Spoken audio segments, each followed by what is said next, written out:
Hello दोस्तों, कैसे हो आप सब। आई होप आप सब अच्छे से होंगे, आप सब बढ़िया होंगे। आपने जो बाकी लेक्चर में देखे होंगे वो आपको समझ आए होंगे अच्छे से। तो आज का जो हमारा लेक्चर है, टॉपिक है, वो है cement and it is manufacturing process के ऊपर। सीमेंट क्या होती है, सीमेंट कैसे बनाया जाता है, उसकी प्रोसेस क्या है, इसके बारे में हम आज पढ़ेंगे। तो चलिए आज का लेक्चर हम स्टार्ट करते हैं। सीमेंट किसे कहते हैं और सीमेंट क्या होती है, ठीक है। चलिए आगे स्टार्ट करते हैं हम। सीमेंट, सबसे पहले इसका इंट्रोडक्शन हम पढ़ेंगे। सीमेंट क्या होती है, सीमेंट किसे कहते हैं। मैंने थोड़ा थोड़ा आपको बताया होगा बाकी पिछले लेक्चर्स में। सीमेंट किसे कहते हैं, वो एक बाइंडिंग मटेरियल होता है जिसमें एडिसिव एंड कोहेसिव प्रॉपर्टीज़ होती है, जो एक बाइंडिंग मीडियम होता है और बाइंड करता है डिस्क्रीट इंग्रेडिएंट्स को। यहाँ पे यही क्या है, cement is an extremely fine material having adhesive and cohesive property which provides a binding material for discrete ingredients, जिसमें बाइंडिंग प्रॉपर्टीज़ होती है, एडिसिव एंड कोहेसिव प्रॉपर्टीज़, जो बाइंड करता है डिस्क्रीट इंग्रेडिएंट्स। इसमें क्या आता है, discrete coarse aggregate and sand, ये होते हैं एग्रीगेट्स। इंग्रेडिएंट्स कोर्स एग्रीगेट और सैंड को बाइंड करता है आपस में, वो इसी को सीमेंट कहते हैं। कह रहे हैं the cement is a product obtained by pulverizing. Pulverizing मतलब होता है to make a powder, powder की शेप में कन्वर्ट करना, उसको पल्वराइज कहते हैं। Clinker formed by calcinating the raw material preliminary consisting of lime CaO, यानी कि कहते हैं उसको सिलिकेट SiO2 यहाँ पे है, एल्यूमिना यहाँ पे है, Al2O3 यहाँ पे है, ये गलत है, Al2O3 and iron oxide Fe2O3, ठीक है। सॉरी, मैं यहाँ पे थोड़ा सा ये गलत हुआ लिखने में, इसलिए ऐसा हुआ है। Al2O3 यहाँ पे है, आयरन ऑक्साइड Fe2O3, Z नहीं है, Fe2O3। तो कह रहा है सीमेंट जो है प्रोडक्ट वो हमें कैसे मिलता है। हम इस क्लिंकर को पोलराइज करते हैं बाय कैल्सिनेटिंग रॉ मटेरियल। उसमें क्या क्या होता है हमारे पास, एक तो लाइम होता है, ऐसे CaO, सिलिकेट होता है SiO2, एल्यूमिना होता है Al2O3 और आयरन ऑक्साइड भी होते हैं Fe2O3। इनके इंग्रेडिएंट्स किस हिसाब से होते हैं वो हम आगे लेक्चर में पढ़ेंगे। फिलहाल आप याद रखिए कि इनमें क्या क्या मेन इंग्रेडिएंट्स क्या होते हैं, लाइम, सिलिका, एल्यूमिना और iron oxide. When cement is mixed with water, it forms a paste which binds aggregates fine and coarse together to form a hard durable mass। ये मैंने आपको पहले भी कहा है, यहाँ पे भी यही लिखा हुआ है कि जब हम सीमेंट में पानी मिलाते हैं तो वो एक पेस्ट फॉर्म करता है और एग्रीगेट्स को आपस में बाइंड करता है। कौन से aggregates, fine and course. Fine हो गए सैंड, ये होते हैं बाजरी जो पत्थर बड़े एग्रीगेट्स होते हैं, बोल्डर की शेप में या उसे छोटे। तो एक टुगेदर फॉर्म में इनको पेस्ट बाइंड करता है और बनाता है एक हार्ड एंड ड्यूरेबल कंक्रीट मास, ठीक है।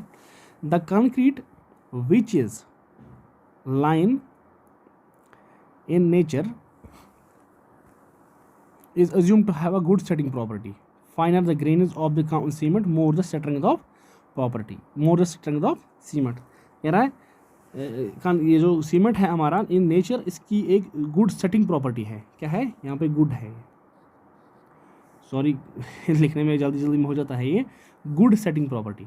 फाइनर the grain of the cement, more the setting will be. जितने ग्रेन इसके फाइन होंगे, जितना भी ये मतलब जितने फाइन ग्रेन इस सीमेंट के होंगे, उतनी सेटिंग, फाइनर ग्रेन उतनी सेटिंग स्ट्रेंथ ज़्यादा होगी, स्ट्रेंथ उसकी ज़्यादा होगी। The cement is having good heat of hydration due to which it sets early as compared to other binding material like lime। कह रहा है कि सीमेंट में जो हाइड्रेशन प्रॉपर्टी होती है, इसमें गुड हीट ऑफ हाइड्रेशन होती है। हाइड्रेशन जब इसमें पानी मिल जाते हैं तो हाइड्रेशन स्टार्ट हो जाती है इसकी, तो इसमें कहते हैं हीट ऑफ हाइड्रेशन इसमें बहुत ज़्यादा है, इसमें एनर्जी बहुत रिलीज़ होती है जब हम इसमें पानी मिलाते हैं, तो उसकी वजह से ये अर्ली सेटिंग स्ट्रेंथ आती है, इसमें अर्ली सेट होता है as compare to other material like lime में टाइम लगता है सेट होने में, उसमें अर्ली सेटिंग प्रॉपर्टी उतनी ज़्यादा नहीं है सीमेंट के हिसाब से। सीमेंट में अर्ली सेटिंग स्ट्रेंथ ज़्यादा है एज़ कम्पेयर टू लाइम। ये भी हो गया। The cement experience the exothermic chemical reaction when it comes in contact with water. Exothermic chemical reaction आती है इसमें, जिसमें कि हीट को बाहर भेजता है, बाहर फेंकता है हीट को, और इसी वजह से इसमें जब हम पानी इसमें मिलाते हैं एक्सोथर्मिक केमिकल रिएक्शन पैदा होती है, और वही हीट ऑफ हाइड्रेशन भी उसे कहते हैं। तो एंडोथर्मिक इसमें नहीं है, इसमें एक्सोथर्मिक है, ठीक है, अंदर नहीं रखता है, बाहर फेंकता है।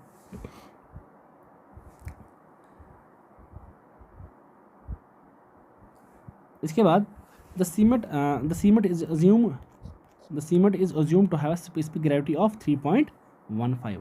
इसकी स्पेसिफिक ग्रेविटी क्या है? 3.15।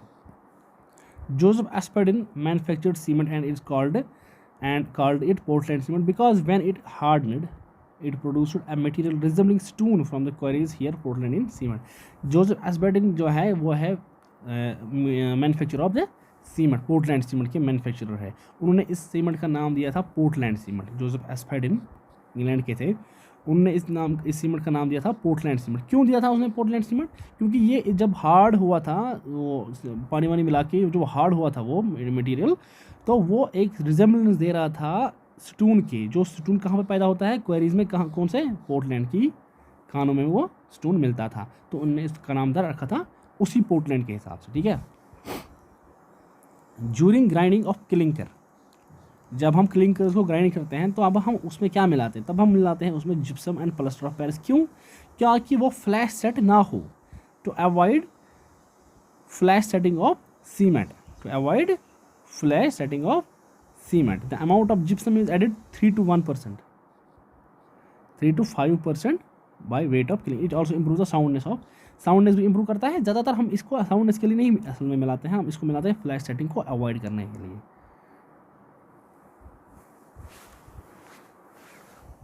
The common calcareous material are limestone, chalk, marine shells and marble. जो कॉमन कैलकेरियस मटेरियल वो मटेरियल होते हैं, वो मटेरियल होते हैं जिसमें कैल्शियम ज़्यादा होता है, जिसमें कैल्शियम पाया जाता है।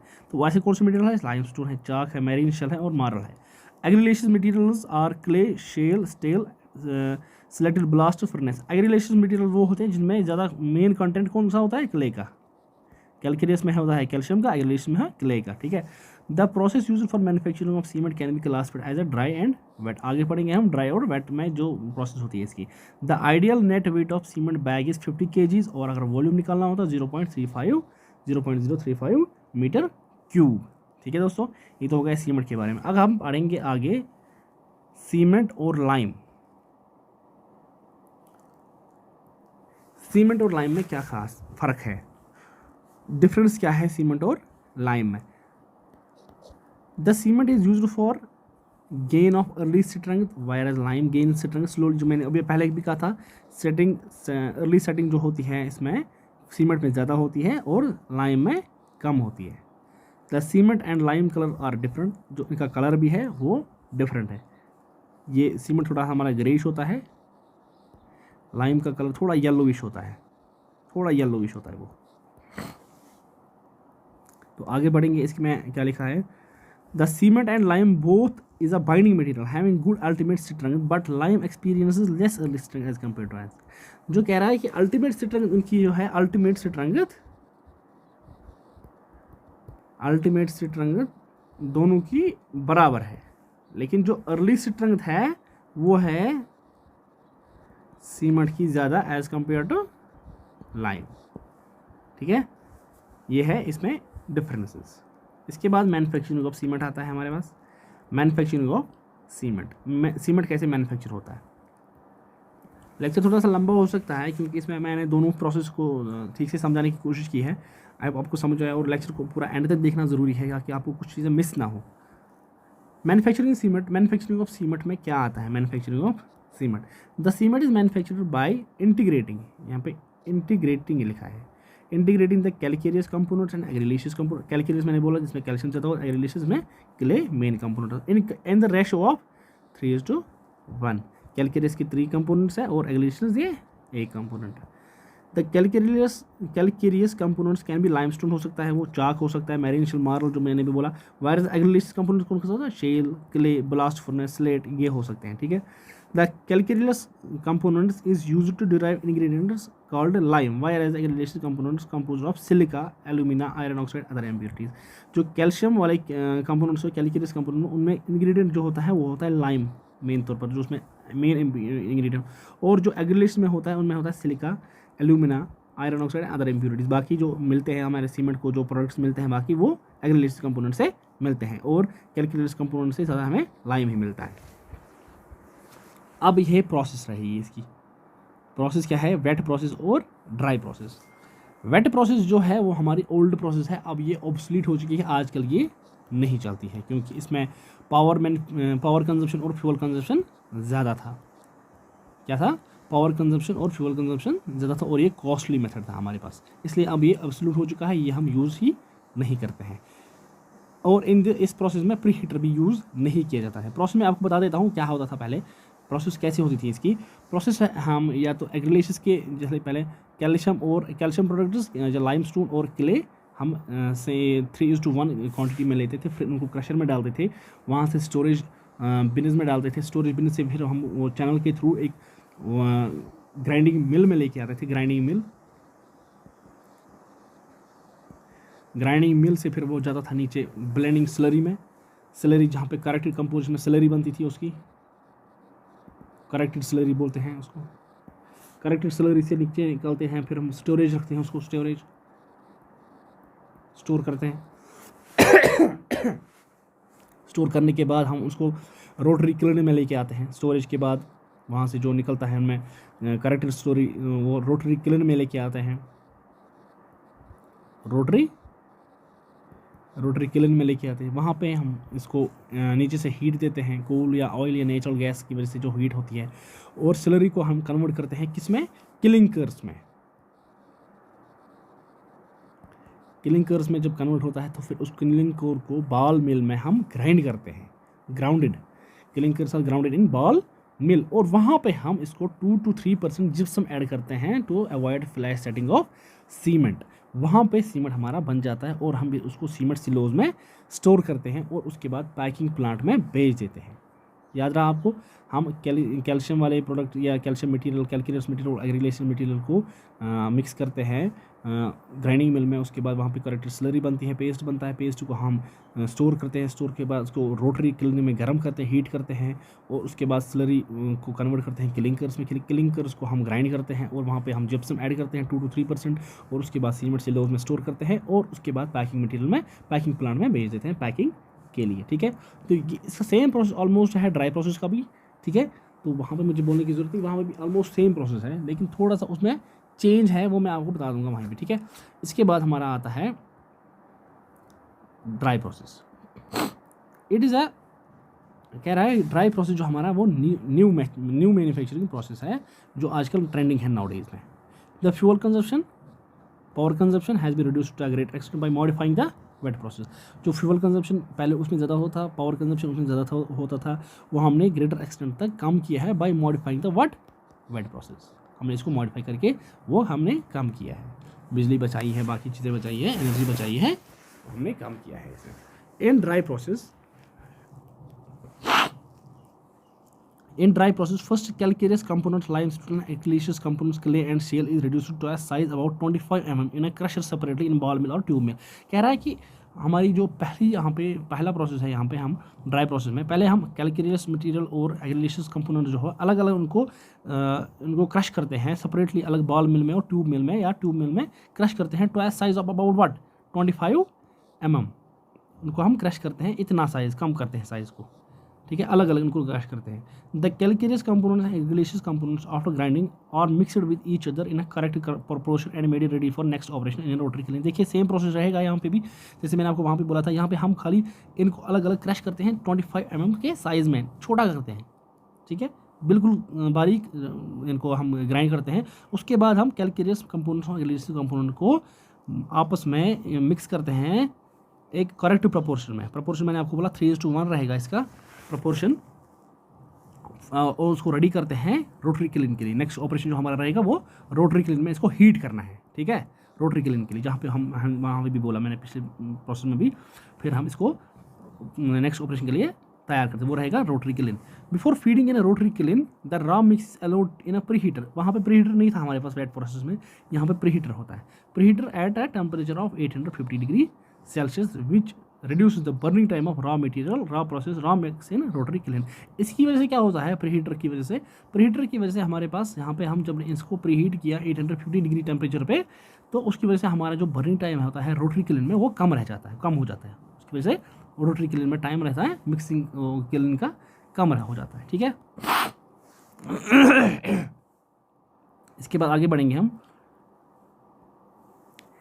नाउ इसके बाद क्या होता है, the raw mix after heating sorry यहाँ पे हीटिंग रहेगा ये, the raw mix after heating, ये हीटिंग है, for 2 to 3 hours in preheater it's allowed to fed in the rotary kiln. जैसे मैंने आपको पहले भी बोला, रोटरी किलिन को हम में डालने से पहले हम इसको प्री हीटर में 850 डिग्री पे हीट करते हैं प्री हीटर पे, और 2 to 3 आवर्स के लिए, ठीक है। उसके बाद हम इसको फेड करते हैं किसमें, रोटरी किलिन में। रोटरी किलिन में हम इसको फेड करते हैं। रोटरी किलिन का जो डायमीटर रहेगा उसका वो है 2.5 to 3 मीटर्स। उसकी लेंथ रहेगी 90 to 120 मीटर। वॉल्यूम है उसका 706.3 मीटर क्यूब, और उसका जो लेड ग्रेडियंट है 1:25 to 1:30 का लेड ग्रेडियंट मतलब वो थोड़ा इस शेप में रहेगा, ठीक है, थोड़ा सा इंक्लाइन शेप में रहता है वो, ठीक है। ये हमारा रोटरी किलिन रहेगा, ठीक है। ये ऐसे शेप में होता है थोड़ा सा, तो थोड़ा सा एंगल में रहेगा वो, लेड ग्रेडियंट उसी को कहते हैं। और कितना रेवोल्यूशन देते हैं वहाँ पे, 3 राउंड्स पर मिनट अबाउट लॉन्गर एक्सिस, ठीक है। Nodule zone in this zone calcination of limestone occurs and limestone gets disintegrated into the 2 parts, lime and carbon dioxide। कह रहा है कि नोड्यूल जोन में हमारे पास क्या होता है, लाइमस्टोन की कैल्सिनेशन हो जाती है और वो डिसइंटीग्रेट होता है 2 पार्ट्स में, but lime and carbon dioxide में हो जाता है। यानी कि CaCO3 जो होता है, CaCO3 हीटिंग करने से CaO बन जाता है और CO2 बन जाता है, अलग अलग टूट जाता है वो। एज CO2 यहाँ पे है, as a CO2 is evaporated from the raw mix, यहाँ पे ये उड़ जाता है, ठीक है। यहाँ पे ये evaporate हो जाता है, CO2 evaporated from the raw mix, the raw mix gets converted into nodules, ठीक है। इसके बाद बर्निंग जोन आता है। बर्निंग जोन में क्या होता है, बर्निंग जोन में हमारे पास, अब हम इसको रोटरी किलिन में बर्न करना है ना, अब आगे चलना है ना, तो रोटरी जोन सॉरी आगे बढ़ने से यहाँ पे बर्निंग जोन आएगा। In this zone the ingredients of a calcareous and aggregative components, that is यहाँ पे that is lime, silica, alumina, iron oxide etcetera gets united with each other at very high temperature and this is called the fusion. इस process को हम fusion कहते हैं। Burning zone में क्या होता है, जब हम इसको रोटरी किलिन में बर्न करते हैं तो यहाँ पे क्या होता है, बर्निंग प्रोसेस के टाइम पे वहाँ पे हमारे जो कैल्केरियस कंपोनेंट्स और एग्रेगेटिव कंपोनेंट्स है, लाइम है, सिलिका है, एल्यूमिना है, आयरन ऑक्साइड है, वो एक दूसरे के साथ यूनाइट होते हैं एट वेरी हाई टेम्परेचर, और इस प्रोसेस को हम क्या कहते हैं, फ्यूजन। यहाँ पे मैंने प्रोसेस लिखा हुआ है, क्या प्रोसेस होती है, यहाँ पे थोड़ा समझाने की कोशिश करूँगा। यहाँ पे क्या होता है, 2 CaO प्लस SiO2, ये जब मिक्स कंबाइन होता है तो क्या बनता है, Ca2SiO4, calcium die calcium C2S, die calcium silicate. 3 CaO plus SiO2 जब कंबाइन होता है 3 Ca3SiO5 try calcium silicate C3S। 3 CaO plus Al2O3 gives Ca3Al2O6 C3A tricalcium aluminate. 4 CaO plus Al2O3 plus Fe2O3 gives Ca4Al2 Fe2O10। O10 है यहाँ पे, वो होता है C4A tetra calcium एल्यूमिनोफ्रेट। Sorry मैं केमिस्ट्री में थोड़ा सा वीक हूँ, इसलिए मुझे शायद आपको समझाना नहीं आएगा कि यहाँ पे क्या प्रोसेस हो रहा है। मैंने ऐसे लिखा है, आप समझ जाइएगा कि यहाँ पे ये बना के, ये इंपॉर्टेंट नहीं है, हमें इंपॉर्टेंट ये है, ये जो बोग्स कंपोनेंट्स होते हैं हमारे पास, ये इंपॉर्टेंट है क्या बनता है यहाँ पे, ठीक है।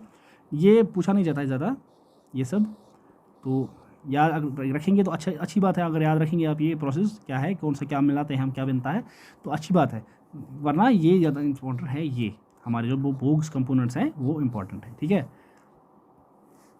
The product obtained from rotary kiln is called clinker which is composed of major components, जो ही मैं अभी कह रहा था, बोग कंपोनेंट्स बनते हैं यहाँ पे यही वो, and minor components like alkali, soda and potash. The clinker composed of Bogue component and minor component, क्लिकल, सोडा, पोटाश, जो मतलब बर्निंग के बाद जो हमारे पास बोग कंपोनेंट्स आते हैं यही C2A, C3S, C3A और C4AF, इनको बोग्स कंपोनेंट्स कहते हैं। बोगिस कंपोनेंट, कैसे आप इसको प्रोनाउंस करते हैं, बोगिस कंपाउंड्स। आगे पढ़ेंगे हम इसके बारे में, आपकी कंपोजिशन में पढ़ाऊंगा आगे, तो उसमें बताऊंगा इनका काम क्या होता है, ये क्या देते हैं, ये इसका क्या करता है, ये क्या करते हैं और इसका काम क्या है, ठीक है। The clinker is having a flash set property. Clinker की जो मैंने अभी बोला था, रोटरी क्लिन में हम जब इसको बनते हैं तो वहाँ पे इस क्लिंकर की फ्लैश सेट प्रॉपर्टी की वजह से वहाँ पे हम, that is quick setting property, ठीक है, तो उसकी वजह से यहाँ पे एक रिटार्डर हम इसमें ऐड करते हैं 2 to 3%। उस रिटार्डर का नाम क्या मैंने बोला था आपको, जिप्सम, ठीक है। जिप्सम को यहाँ पे हम ऐड करते हैं ताकि इसकी जो फ्लैश सेटिंग है वो ख़त्म हो जाए। The retarder is admixture which delays the setting time of cement clinker. Retarder जो है वो है एक एडमिक्सचर है जो सीमेंट की सेटिंग जो कम करता है। The ultimate binding